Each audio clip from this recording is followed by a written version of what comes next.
Hi നമസ്കാരം. Voice of മുജീബിലേക്ക് ഏവർക്കും സ്വാഗതം. ചാനൽ ആദ്യമായി കാണുന്നവർ സബ്സ്ക്രൈബ് ചെയ്യുക, ലൈക്ക് ചെയ്യുക, നിങ്ങളുടെ അഭിപ്രായങ്ങൾ കമൻറ്റായി രേഖപ്പെടുത്തുക.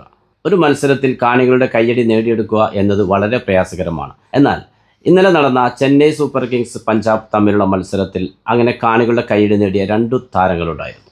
ഒന്ന് പഞ്ചാബിൻ്റെ യുവതാരം പ്രിയാൻഷ് ആര്യ, മറ്റൊന്ന് ചെന്നൈ സൂപ്പർ കിങ്സിൻ്റെ സർഫറാസ് ഖാനുമായിരുന്നു. ടോസ് നഷ്ടപ്പെട്ട് ബാറ്റിങ്ങിനയക്കപ്പെട്ട ചെന്നൈക്ക് അത്ര മികച്ചൊരു തുടക്കമല്ല ഇന്നലെ ലഭിച്ചിട്ടുള്ളത്. വേൾഡ് കപ്പിൻ്റെ ഹീറോ ആയി മാറിയ സഞ്ജു സാംസൺ ഇന്നലെ വീണ്ടും നിരാശപ്പെടുത്തുന്ന കാഴ്ച നമ്മൾ കണ്ടു. ക്യാപ്റ്റൻ ഗെയ്ക്വാദ് 22 പന്തിൽ നിന്നാണ് പ്രയാസപ്പെട്ട് 28 റൺസ് നേടുന്നത്. അവിടെ ചെന്നൈയുടെ മറ്റൊരു യുവതാരം ആയുഷ് മാത്രേ നല്ലൊരു പ്രകടനം തന്നെയാണ് കാഴ്ചവെക്കുന്നത്. അത് മറന്നു പോകുന്നില്ല. 43 പന്തിൽ 73 സ്കോർ ചെയ്ത താരം തന്നെയാണ്. പക്ഷേ വ്യക്തിപരമായി എന്നെ ഏറ്റവും ആകർഷിച്ചത് സർഫറാസ് ഖാൻ്റെയും പ്രിയാൻഷ് ആര്യയുടെയും ഇന്നിങ്സുകളായിരുന്നു. ഒരു ഘട്ടത്തിൽ ചെന്നൈ 200-ലേക്ക് എത്തുമെന്ന് പോലും തോന്നിച്ചിരുന്നില്ല. അവിടെയാണ് സർഫറാസ് ഖാൻ മധ്യനിരയിൽ വന്ന് 12 പന്തിൽ 32 റൺസ് നേടുന്നത്.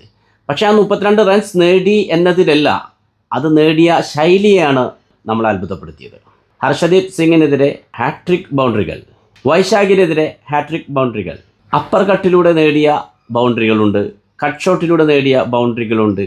അയാൾ ആ ബാറ്റ് വെക്കുന്ന ശൈലി, ആ ബോളിലേക്ക് പോകുന്ന രീതി, ടൈമിംഗ് എല്ലാം വളരെ അത്ഭുതപ്പെടുത്തി. ഇതെല്ലാം പ്രത്യേകിച്ച് എടുത്തു പറയുന്നത് എന്തുകൊണ്ടെന്നാൽ ഈ IPL-ലേക്ക് വരുമ്പോൾ സർഫറാസ് ഖാൻ അൺസോൾഡ് ആയിരുന്നു. ഒരാളും ആ താരത്തെ വിളിച്ചെടുക്കാൻ തയ്യാറായിരുന്നില്ല. രണ്ടാം ഘട്ടം അബുദാബിയിൽ വെച്ച് നടന്ന താരലേലത്തിൽ അൺസോൾഡ് ആയിട്ട് അവസാനം ബേസിക് തുകയായ 75 ലക്ഷത്തിന് ചെന്നൈ സർഫറാസ് ഖാനെ സ്വന്തമാക്കുകയായിരുന്നു. ഇതൊക്കെ കാണുമ്പോഴാണ് പലപ്പോഴും നമുക്ക് ഈ താരലേലം എന്നുള്ളത് വെറും കോമഡിയായി തോന്നുന്നത്. കോടികൾ കൊടുത്ത് വാങ്ങിയെടുത്ത താരങ്ങൾ ഒരു പെർഫോമൻസും ചെയ്യാതെ നിരാശപ്പെടുത്തുമ്പോൾ വെറും ബേസിക് തുകയിലൂടെ ടീമിലെത്തുന്ന താരങ്ങൾ കാണിക്കുന്ന ആ ഒരു പ്രകടനം, പ്രത്യേകിച്ച് സർഫറാസ് ഖാൻ്റെ കാര്യത്തിൽ അത് എടുത്തു പറയേണ്ടതുണ്ട്. വർഷങ്ങൾക്ക് മുമ്പ് RCBയിൽ തുടങ്ങിയതാണ്. അന്നേ വിരാട് കോഹ്ലിയും ക്രിസ് ഗെയിലുമെല്ലാം ആ താരത്തിൻ്റെ കഴിവ് പറഞ്ഞു വെച്ചതാണ്. പക്ഷേ അത്രയാരും ഗൗനിച്ചില്ല. മാത്രമല്ല ഒരു പരിധിവരെ ഫിറ്റ്നസ്സും അയാൾക്ക് പലപ്പോഴും വിലങ്ങുതടിയായി. ഇപ്പോഴിതാ തികഞ്ഞ ഹാർഡ് വർക്കിലൂടെ, കഠിനാധ്വാനത്തിലൂടെ തന്നെ അയാൾ തിരിച്ചെത്തിയിരിക്കുന്നു. തിരിച്ചെത്തിയത് IPL വേദിയിലല്ല, കഴിഞ്ഞ സെയ്ദ് അലി മുസ്താഖ് ട്രോഫിയിലും രഞ്ജി ട്രോഫിയിലും മിന്നും പ്രകടനമാണ് ഈ താരം കാഴ്ചവെച്ചത്. അതെ, സർഫറാസ് ഖാൻ തൻ്റെ കഴിവ് മിനുക്കി തെളിയിച്ചെടുത്തു തിരിച്ചു വന്നിരിക്കുന്നു. ഒരു പക്ഷേ ഇത്തരമൊരു പ്രകടനം മുന്നോട്ട് കാഴ്ചവെക്കാനായാൽ അത് ഇന്ത്യൻ ടീമിലേക്ക് വീണ്ടും അദ്ദേഹത്തിന് തിരിച്ചെത്താനുള്ള ഒരു അവസരം കൂടിയായിരിക്കുമെന്ന് നമുക്ക് കരുതാം. അതുപോലെ അത്ഭുതപ്പെടുത്തിയ മറ്റൊരു താരമാണ് പ്രിയാൻഷ് ആര്യ. സർഫറാസ് ഖാൻ ഒരു 6ഉം 6 4കളുമാണ് നേടിയതെങ്കിൽ പ്രിയാൻഷ് ആര്യ 11 പന്തിൽ 4 6-ൻ്റെയും 3 4-ൻ്റെയും അകമ്പടിയോടെ നേടിയത് 39 റൺസ്. കഴിഞ്ഞ തവണയും പ്രിയാൻഷ് ആര്യ പഞ്ചാബിന് വേണ്ടി മികച്ച ഒരു പ്രകടനം ഓപ്പണിങ്ങിൽ കാഴ്ചവെച്ചിരുന്നു. അത് തുടരുന്നു ഇത്തവണയും. 210 വിജയലക്ഷ്യത്തിലേക്ക് ബാറ്റേന്ത്യ പഞ്ചാബിന് വേണ്ടി ക്യാപ്റ്റൻ ശ്രേയസ് അയ്യർ 50 അടിച്ച നല്ലൊരു പ്രകടനമാണ് കാഴ്ചവെച്ചത്. കൂപ്പർ കൊണോളി വീണ്ടും നല്ലൊരു പ്രകടനം, 39 റൺസ്. പ്രഭ്സിമ്രാൻ സിംഗ് 43 റൺസ് എടുത്തു. ഇവരെല്ലാം വിജയത്തിൻ്റെ ഭാഗമായി തീർന്നു. ചെന്നൈക്ക് വേണ്ടി ആയുഷ് മാത്രേ 43 പന്തിൽ 73, ശിവൻ ദൂബെ 27 പന്തിൽ 43, സർഫറാസ് ഖാൻ 12 പന്തിൽ 32. സത്യത്തിൽ ഇന്നലത്തെ മത്സരത്തിൽ ചെന്നൈ സൂപ്പർ കിങ്സിന് വിജയിക്കാനുള്ള അവസരമുണ്ടായിരുന്നു. പറയാതിരിക്കാൻ കഴിയില്ല. ക്യാപ്റ്റൻസിയിലെ ചില തീരുമാനങ്ങൾ പരാജയത്തിന് കാരണമായിട്ടുണ്ട് എന്ന് തന്നെയാണ് വ്യക്തിപരമായ അഭിപ്രായം.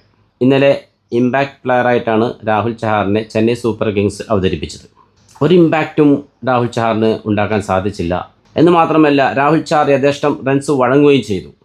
മാത്രമല്ല അയാളുടെ 3-ാം ഓവർ എറിയാനെത്തി 16 റൺസാണ് കളി പിടിക്കേണ്ട ഒരവസരത്തിൽ വിട്ടുകൊടുത്തത്. ഒരു ബൗളർ എന്ന നിലയ്ക്ക് സംഭവിച്ചേക്കാവുന്ന കാര്യമാണ്, കുറ്റപ്പെടുത്തുന്നില്ല. പക്ഷേ ക്യാപ്റ്റൻ്റെ തീരുമാനം വീണ്ടും അത്ഭുതപ്പെടുത്തി. അടുത്ത ഓവറിന് ശേഷം വീണ്ടും തിരിച്ചു കൊണ്ടുവരുന്നു രാഹുൽ ചഹാറിനെ.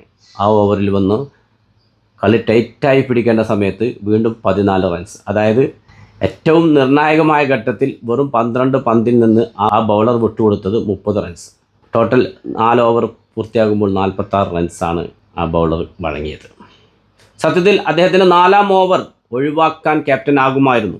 അവസാന ഓവറിലേക്ക് കളി കൊണ്ടുപോകണമെങ്കിൽ പഞ്ചാബിനെതിരെ ഡോട്ട് ബോളുകൾ നേടേണ്ടിയിരുന്നു. അതിന് ശ്രമിക്കാതെ മറ്റു ബൗളേഴ്സിൻ്റെ ഓവർ അവിടെ കരുതി വച്ചിരിക്കുകയാണ് ക്യാപ്റ്റൻ ഡെത്ത് ഓവറിന് വേണ്ടി.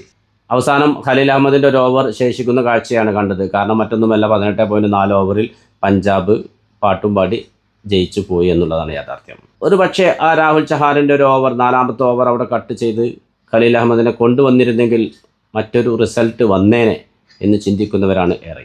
മാത്രമല്ല പ്രശാന്ത് വീർ ബൗളിംഗ് ഓൾറൗണ്ടറാണ്. പ്രശാന്ത് വീറിന് ബാറ്റിങ്ങിൽ കാര്യമായൊന്നും ചെയ്യാൻ ഇന്നലെ കഴിഞ്ഞിട്ടില്ല. ഒരു ഓൾറൗണ്ടറാണ്. കളി പിടിക്കാൻ ഏത് തന്ത്രവും ക്യാപ്റ്റന് പരീക്ഷിക്കാം. പ്രതീക്ഷകളുള്ള ഒരു പരീക്ഷണം നടത്താം. കാരണം രാഹുൽ ചഹാർ ഇവിടെ അടി വാങ്ങിക്കൊണ്ടിരിക്കുന്നു. ഈ സമയത്ത് 4 ഓവർ അയാളെ കൊണ്ട് പൂർത്തീകരിക്കണമെന്ന് ആർക്കാണ് ഇത്ര നിർബന്ധം? അവിടെ ഒരു ഓവറെങ്കിലും പ്രശാന്ത് വീറിനെ പരീക്ഷിക്കാമായിരുന്നു. ആ ഒരു ഓപ്ഷനും ക്യാപ്റ്റൻ തിരഞ്ഞെടുത്തില്ല. സത്യത്തിൽ ഗേഖ്വാദിൻ്റെ ക്യാപ്റ്റൻസി ഒരു ബാധ്യതയായി മാറുന്ന തരത്തിലാണ് കഴിഞ്ഞ 2 മത്സരങ്ങൾ വെച്ച് നോക്കുമ്പോൾ നമുക്ക് അനുഭവപ്പെടുന്ന ഫീല്. അത് മാറ്റിയെടുക്കണമെങ്കിൽ അയാൾ തന്നെ വിചാരിക്കണം. 2 മത്സരങ്ങളിൽ 2ഉം പരാജയപ്പെട്ട് ഏറ്റവും അവസാന സ്ഥാനത്താണുള്ളത്. തിരിച്ചു കൊണ്ടുവരേണ്ടത് ക്യാപ്റ്റൻ്റെയും കളിക്കാരുടെയും ഉത്തരവാദിത്തം തന്നെയാണ്. സഞ്ജു സാംസൺ നല്ലൊരു പ്രകടനം കാഴ്ചവെച്ച് തിരിച്ചു വരണം. ചെന്നൈ സൂപ്പർ കിങ്സിന് ചില മാറ്റങ്ങൾ അനിവാര്യമാണ്. ബൗളിങ്ങിലെ ചില മാറ്റങ്ങൾ നിർബന്ധമായും നടത്തേണ്ടിയിരിക്കുന്നു. അതുപോലെ തന്നെയാണ് ഓപ്പണിങ്ങിൽ സഞ്ജു സാംസന് കൂടെ ആയുഷ് മാത്രമേ ഓപ്പൺ ചെയ്യേണ്ട സമയം അതിക്രമിച്ചിരിക്കുന്നു. 2 മത്സരങ്ങൾ പിന്നിട്ടു. ഇനിയും ഒരു പരീക്ഷണമായി ഗേഖ്വാദ് ഓപ്പണിംഗ് ഇറങ്ങേണ്ടതില്ല. 1 ഡൗൺ പൊസിഷനിലേക്ക് മാറി കളിക്കണമെന്നാണ് എൻ്റെ വ്യക്തിപരമായ അഭിപ്രായം. ക്യാപ്റ്റൻ ഗേഖ്വാദിന് തുടർന്നുള്ള മത്സരങ്ങളിൽ ചെന്നൈ സൂപ്പർ കിങ്സിനെ വലിയ വിജയങ്ങളുമായി മുന്നോട്ട് കൊണ്ടുപോകാൻ സാധിക്കട്ടെ എന്ന് ആശംസിക്കുന്നു. നിങ്ങളുടെ സ്വന്തം വോയിസ് ഓഫ് മുജീബ് ചാനൽ ആദ്യമായി കാണുന്നവർ സബ്സ്ക്രൈബ് ചെയ്യുക, ലൈക്ക് ചെയ്യുക, നിങ്ങളുടെ അഭിപ്രായങ്ങൾ കമൻറ്റായി രേഖപ്പെടുത്തുക.